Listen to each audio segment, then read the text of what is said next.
Bugün trigonometriyada ikiqat arqument düsturlarını əzbərləmək yox, başa düşmək üçün onların çıxarılışını, hardan gəldiyini və s. araşdırırıq. Baxırıq sinus 2 alfaya. Bilirik ki, sinus 2 alfa bərabərdir 2 vurulsun sinus alfa vurulsun kosinus alfa. Bəs bu düstur nə üçün belə yazılır? Bu düsturun niyə belə yazıldığını bilmək üçün əvvəlcə sinus 2 alfanı alfa plus alfa kimi yazırıq və biz əgər vaxtında öyrənmişiksə, sinusun toplama düsturuna görə bu düsturun açılışı sinus alfa kosinus beta üstə gəlinsin kosinus alfa sinus beta kimi olur.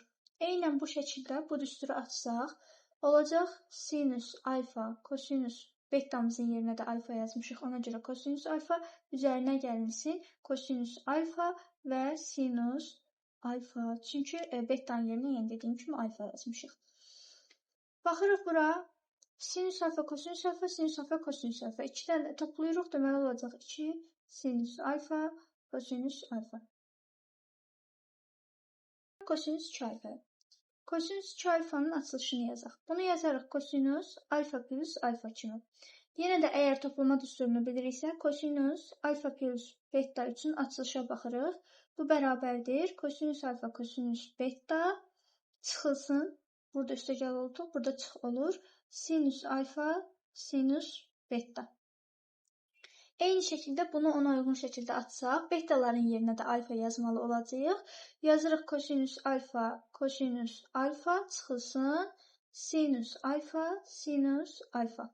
Eynən burada olduğu kimi. Təbii ki, kosinus alfanın kosinus alfa evranda olacaq kosinus kvadratı alfa çıxılsın. Sinus alfanın da sinus alfa evranda olacaq sinus kvadratı alfa. Demək ki, buradan alınır. Kosinus 2 alfa bərabərdir. Kosinus kvadratı alfa çıxılsın. Sinus kvadratı alfa.